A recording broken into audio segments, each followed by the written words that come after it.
30শে মে থেকে শুরু হচ্ছে ব্রাত্যজনের পঞ্চম বর্ষের আন্তর্জাতিক নাট্যোৎসব। আর সেই উপলক্ষে 30শে মে শহরের এক বুক স্টোরে হয়ে গেল তার উদ্বোধনী অনুষ্ঠান। উপস্থিত ছিলেন ব্রাত্য বসু এবং বিভিন্ন প্রান্ত থেকে আসা নাট্য দলের নাট্য ব্যক্তিত্বরা।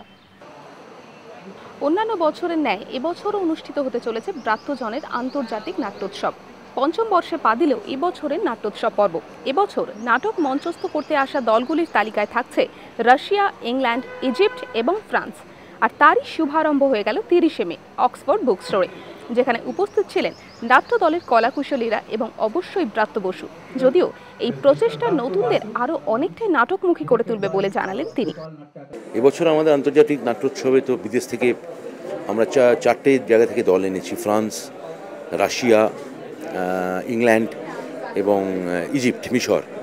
ফলে চারটে দলই নতুন কলকাতায় তারা পাচ্ছেন। এছাড়া আমাদের পাটনা থেকে আসছেন সঞ্জয় উপাধ্যায়, যিনি আমাদের ভূপাল নাট্য একাডেমির ডিরেক্টর।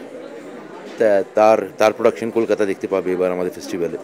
এছাড়া আছে দেবাশিস তরুণ পরিচালক, তার থিয়েটার ইলা গুড়েইশা। এছাড়া রয়েছে আমাদের 3টি থিয়েটার, অর্ধশেষ রজনী, মেঘেরা তার আর মুম্বাই নাইটস।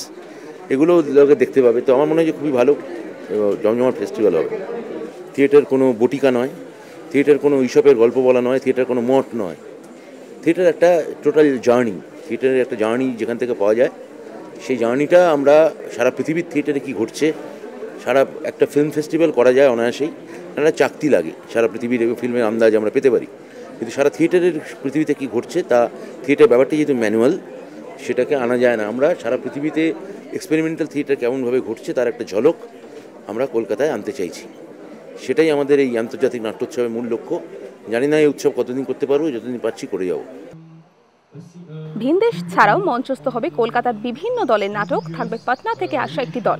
এমনকি আগামী দিনে এই নাট্যোৎসবকে আরও বড় মাত্রায় নিয়ে যাওয়ার পরিকল্পনা রয়েছে বলে জানান ব্রাত্য বসু। নাট্যোৎসব হবে কলকাতার একাডেমি অফ ফাইন আর্টসে, চলবে 5ই জুন অবধি।